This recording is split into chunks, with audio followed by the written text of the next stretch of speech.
Stepdad cheats on my mom so we get revenge. In the aftermath of my parents' divorce, a cataclysm that shattered their 25-year marriage, I packed my life into cardboard boxes and moved in with my mom. My biological dad was a manipulative force, a man whose venomous control left scars on us all, but that's a story for another time. It was 2015 and our family, me, my younger brother Ethan and my sister Ava, was raw, stitching ourselves back together in a rented house on a sleepy street in an Ohio suburb. Mom, a corrections officer at the county jail, bore the weight of her grief with a quiet strength, her uniform a shield against the world. But amid the wreckage she found a flicker of hope in a new relationship, introducing us to her boyfriend, Chris.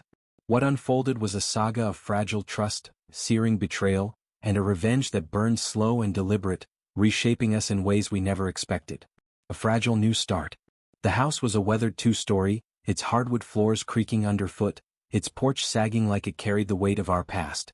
Dandelions choked the backyard, a wild contrast to the neat lawns of our neighbors. Mom, Jessica Larson, was our anchor, her corrections officer badge gleaming, her voice steady even after grueling shifts managing inmates. But the divorce had dimmed her spark, her eyes shadowed by sleepless nights. When she invited Chris over for dinner one humid July evening in 2015, I saw a rare lightness in her. He was a wiry man in his late 30s with a quick grin, a faded eagle tattoo on his forearm, and an easy way of deflecting tension with a joke. Over spaghetti and garlic bread, Mom explained his past, a former inmate at her jail locked up for a DUI. He was out now, managing a Dairy Queen a mile away, rebuilding his life. Ethan, 19 and guarded, shot me a skeptical glance but kept quiet, his fork scraping his plate. Ava, 22 and ever the peacemaker, asked Chris about his favorite movies, her nursing school optimism filling the silence. I was 24, named Ryan, caught between protecting Mom and respecting her choices. A DUI wasn't a deal breaker. People made mistakes, right? Chris made her laugh, a sound we hadn't heard since Dad's tirades ruled our lives. Still, a nagging voice whispered, "Tread carefully." Chris moved in a month later, his possessions sparse. A duffel bag of clothes, a battered Xbox, a dog-eared sci-fi novel. We carved out a routine, me shelving books at a local bookstore, Ethan wrenching at a garage, Ava pulling hospital shifts. The house hummed with new energy. Chris and I bonded over late-night Halo marathons, trash-talking as we mowed down aliens. He'd share stories from DQ, mimicking a customer who demanded a blizzard at 6 a.m., and I'd laugh, letting my guard slip. Mom started cooking again, her pot roast filling the house with warmth on Sundays. For a fleeting moment we felt like a family, not a collection of survivors. But beneath the surface, fault lines waited to crack. Shadows of the past. In early 2017 the first fissure appeared. Chris had a probation check-in at the courthouse, a routine tied to his DUI. He left that morning in jeans and a flannel, promising to grab burgers from a diner on his way back. Hours ticked by, no Chris, no call. Mom paced the kitchen, her phone gripped like a lifeline until it rang at 9 p.m. The voice wasn't local, it was Chris calling from a detention center in Texas. "Jess, I'm okay but, it's complicated," he said, his words clipped, the line crackling. Mom's face went ashen as she listened, her free hand clutching the counter. The story unraveled over days. When Chris reached the courthouse, FBI agents ambushed him, cuffs snapping on before he could blink. His family in Texas, cousins and uncle, a tangle of distant kin, was neck-deep in gang activity and drug trafficking. Years earlier, in his early 20s, Chris had been in a car during a drug handoff, clueless about the deal but caught on surveillance. The feds had been building a case and now they had him in their sights. To dodge a decade behind bars, he struck a deal. Testify against his family, serve a shorter sentence and stay free until the trial. Texas was holding him for questioning, but he swore he'd be back soon. Mom collapsed into a chair, tears streaming. "How did I not see this?" she whispered, her voice breaking. Ethan was furious, pacing like a caged animal. "He's a liability, Mom. Cut him loose." Ava, practical as ever, scoured legal forums online, muttering about plea deals. I felt torn, angry at Chris's secrets, but seeing Mom's devastation, I held my tongue. She clung to him through staticky phone calls over the next year, planning a future, even a wedding when he returned. His DQ boss, Mr. Patel, a kind man who'd known Mom for years, promised to hold Chris's manager job. We tiptoed around her hope, unsure if it was courage or delusion. The slow poison of drink. Chris returned in late 2018, a shadow of the man we'd known. Texas had hardened him. His laugh was sharper, his eyes always scanning for threats. He threw himself into work, managing DQ with a forced smile, his Chevy parked out front since his license was still revoked. Mom bought that car secondhand, a gesture of faith, hoping stability would ground him. At first, things felt almost normal. Game nights with pizza, barbecues where he grilled burgers, Mom humming old country tunes as she ironed her uniform. Then the drinking crept in, quiet at first, then deafening. Chris had always enjoyed a beer, but now it was a ritual. He'd come home, pop open a 24-pack of Bud Light, and plow through half by midnight. The cans piled up in the garage, glinting like shrapnel under the fluorescent light. Sober, he was still the guy who'd high-five me after a Call of Duty win. Drunk, he was a storm, mean, loud, picking fights over nothing. One night in 2019 he stumbled in at 2 a.m. reeking of beer, his boots scuffing the floor. Mom, bleary from a double shift, tried to steer him to bed. "Chris, you've had enough," she said, her voice soft but firm. "Enough?" he slurred, slamming a can on the counter. "You think you get to judge me? After Texas? You have no idea what I'm carrying." Ethan, in his room, cranked his Metallica playlist to drown it out. Ava and I exchanged glances in the hall, knowing it'd escalate. Chris's rants grew cruel, about Texas, his traitor family, Mom's nagging, but he never raised a hand. Still, his words landed like fists and I saw her flinch, her strength eroding. The house turned tense, a wire stretched to breaking. Mom excused it for years. "He's under pressure," she'd say, her voice hollow. "The trial's coming, work's brutal." We pleaded with her, Ethan blunt, Ava gentle, me somewhere in between, but she'd wave us off, clinging to the ghost of the man she'd met. I started avoiding the living room, where empty cans littered the coffee table like battle scars. Ava took extra shifts to escape.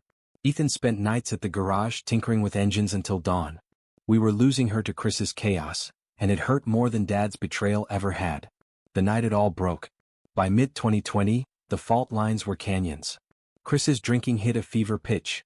Weekends vanished in binges, his DQ shifts erratic, his temper a live wire. Mom was a shadow of herself, her laughter gone, her uniform hanging loose on her thinning frame.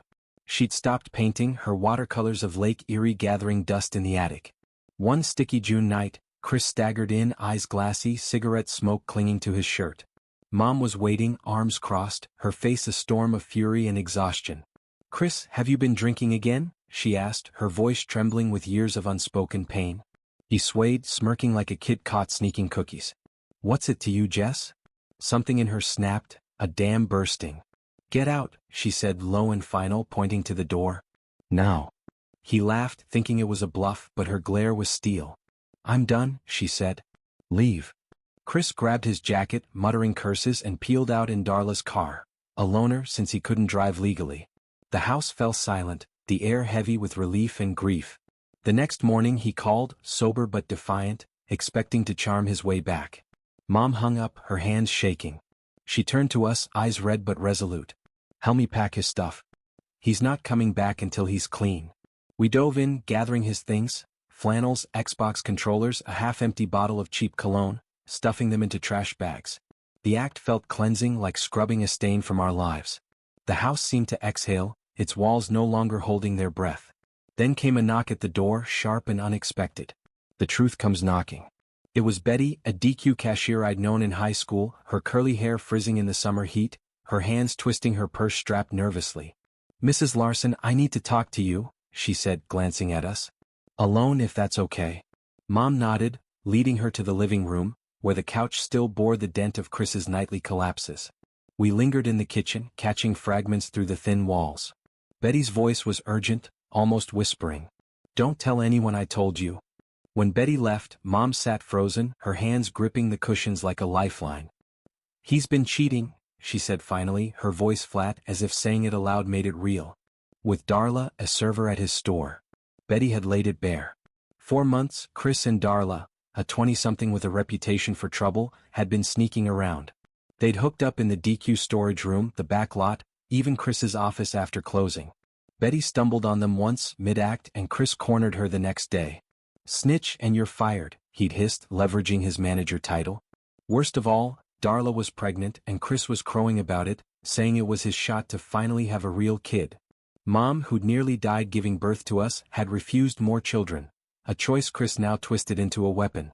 Mom's shock burned into rage, a fire I hadn't seen since she stood up to Dad. "Get everything of his," she ordered, her voice iron. "I want it gone." We hauled it all: shirts, shoes, a cracked coffee mug, even his dusty baseball trophies from high school, to the alley behind the house. Clothes spilled onto the gravel, a sad heap glowing under the streetlight. Mom called Chris, her tone glacial, confronting him with Betty's revelations. He didn't flinch, admitted the affair, the pregnancy, everything. "I'm not sorry," he sneered. "Darla's giving me what you never could." Mom arranged for him to collect his stuff with a cop present, a colleague from the jail named Officer Daniels. Daniels, a burly man who'd known Mom for a decade, stood watch as Chris loaded bags into Darla's beat-up sedan, his face sour but silent. Then he drove off, the taillights fading into the dusk. The house felt lighter, but Mom's pain lingered, a bruise we couldn't touch. The seeds of retribution. Mom wanted closure, to rinse the taste of Chris from her life. She threw herself into work, started therapy at a community center, even dug out her old paints, brushing watercolors of Lake Erie's waves across cheap canvas. Her strength was returning, fragile but real. But Ethan, Ava, and I weren't ready to let go. Chris had gutted her, humiliated her, and we wanted him to feel the weight of his choices, not out of hate but justice. Our first move was his job. DQ was a franchise, and the owner, Mr. Patel, was a family friend who'd swapped recipes with Mom at summer barbecues. Ethan called him, his voice steady as he detailed Chris's behavior, the affair, the workplace trysts, the threats to Betty. Mr. Patel's voice tightened over the phone. "That's unacceptable," he said. "My stores aren't a playground." Within days, Chris was fired, banned from every Patel-owned DQ in the county, 5 locations, his livelihood erased. Betty, to our quiet glee, stepped into his role, running the store with a precision Chris never had. Chris fled an hour away to live with Darla in a rundown duplex in a neighboring town. Ava, with her knack for digging, learned he'd snagged another DQ job there. I called that owner, a gruff man named Hal, and shared the story, carefully, no lies, just the truth of Chris's track record. Hal was skeptical. Chris was playing the model employee. But whispers of his past caught up. Co-workers noticed his late arrivals, his hungover mornings. 2 months later, Hal cut him loose, citing reliability issues. 2 jobs gone. Then we saw Darla's car creeping through our neighborhood, Chris behind the wheel, his baseball cap low. He'd circle our street, slow and deliberate, sometimes parking across from the house for minutes before driving off. Ethan wanted to confront him, his fists balled, but I grabbed his arm. "Not like that," I said. "We're smarter than him." Chris's DUI probation barred him from driving, a rule we'd managed when he lived with us, chauffeuring him to work or court. Now he was breaking it, a felony waiting to happen. Ava called the non-emergency police line, her voice calm but firm. "There's a blue sedan circling our street," she said. "We think it's Chris Walker, no license, history of DUI. We're worried he's stalking us." Weeks later, Officer Daniels dropped by with news, his mustache twitching with a half-smile. "Got him," he said. Chris had been pulled over, drunk, in Darla's car, breathalyzer twice the limit, no license in sight. He was hauled to county jail. A search of Darla's duplex turned up unregistered handguns, illegal for a felon like Chris, tied to his Texas charges. The violations stacked up, more jail time, a one-way ticket to Texas for the trial looming like a storm cloud. Family reborn. While Chris rotted in jail, Darla gave birth to a son, a boy she named Mason. She saw Chris for what he was, a dead weight, and severed ties, raising the child alone in a new apartment free of his shadow. Chris flooded Mom's mailbox with letters from prison, pages of scrawled contradictions. Apologies, pleas to take him back, rants blaming her for his fall. "Jess, I'm lost without you, but you pushed me to this," one read. She burned them in the backyard, the flames licking the night sky, her face calm but unyielding. In 2022 we left Ohio for Colorado, chasing a clean slate. Mom bought a fixer-upper, a ranch house nestled against the Rockies, its windows framing jagged peaks. I stayed with her, sanding floors and painting walls, our hands blistered but our spirits lifting. Ethan moved to Denver, wrenching at a garage that tuned Porsches. Ava settled in Boulder, now a head nurse, her steady hands calming frantic patients. The house became our sanctuary, filled with Mom's new watercolors, vivid sunsets, wildflowers, a future taking shape. Mom met Tom at a community garden, a landscaper with calloused hands and a laugh that warmed the room. He'd cook her chili on chilly nights, tease her about her terrible puns, help her plant roses along the fence. He saw her, not the officer, not the survivor, but Jess, the woman who'd fought to rebuild. They'd sit on the porch, sharing beers and stories, her head resting on his shoulder. I'd watch from the kitchen, a quiet relief settling in my chest. Chris, last we heard, was in Kansas, scraping by in a trailer park, dodging child support Darla's lawyers nailed him with. He's a phantom now, a lesson in consequences. The other day, swapping stories with a coworker about cheaters, this saga came flooding back. It's not just about revenge, it's about reclaiming what's yours. Mom's painting again, her canvases alive with color. We're more than okay, we're whole. Beyond the ashes. The move to Colorado wasn't just a change of scenery, it was a rebirth. Ohio held too many ghosts. Dad's control, Chris's betrayal, the alley where we dumped his life. The Rockies offered space to breathe, their vastness dwarfing our scars. Mom's house, a 1970s relic with shag carpet and popcorn ceilings, became our project. I learned to wield a sander, Ethan hauled lumber on weekends, Ava picked paint swatches, sage green, soft blue colors of calm. We'd blast Springsteen, laughing as sawdust coated our clothes, the house transforming under our hands. Mom's therapy wasn't just sessions, it was a lifeline. She'd drive to a small office in town, sitting with a counselor named Linda who helped her untangle years of guilt. I thought I could fix him, she admitted to me once, stirring soup on the stove. But I'm done fixing men. Her watercolors grew bolder, canvases of storms then sunrises hung proudly in the living room. She joined a book club, her laughter returning over discussions of Atwood and Morrison. Ethan found his groove in Denver, his grease-stained hands earning respect at the garage. He'd visit with stories of souped-up cars and bar crawls, his grin wide but his eyes softer, no longer scanning for threats. Ava thrived in Boulder, mentoring young nurses, her apartment a cozy nest of plants and thrift store art. She'd call to check on Mom, her voice a mix of bossy and tender, the big sister forever. Tom was the surprise we didn't see coming. He'd been a widower, his wife lost to cancer years before. He understood pain but didn't dwell in it, his warmth a balm for Mom's wounds. They'd hike trails together, Tom pointing out hawks circling above, Mom snapping photos on her old Nikon. One night he built a fire pit in the backyard and we roasted marshmallows, the kids we used to be peeking through in our giggles. "You've got a good mom," he told me later, handing me a beer. "She's tougher than she knows." Chris's letters stopped coming in 2023, the last one a rambling plea for money. Mom didn't burn it, she tossed it unopened, a final act of indifference. Darla, we learned through a mutual friend, was doing fine, her son a bright toddler who'd never know his father's shadow. Betty, now a DQ franchisee herself, sent Mom a Christmas card, a photo of her team grinning outside the store. "Thanks for the push," she wrote. "We're family here." The revenge wasn't just about Chris's fall, it was about proving we could rise. Ethan's wrenching paid for a motorcycle, his dream since he was 16. Ava's nursing bought her a trip to Italy, her postcards gushing about Florence's light. My bookstore job became a side gig. I started freelancing, writing articles for local papers, my words finding a rhythm. Mom's roses bloomed, vivid against the Colorado sky, a testament to roots we'd planted ourselves. Sometimes I'd sit on the porch at dusk, the mountains purple against the horizon, and think of Ohio, the alley, the cans, the night Mom said, "Enough." We didn't just survive Chris, we outgrew him. The coworkers' chat about cheaters sparked this memory, but it's more than a story of payback. It's about a family that refused to break, a mother who reclaimed her light, and 3 kids who learned justice isn't loud, it's steady like a heartbeat. The end.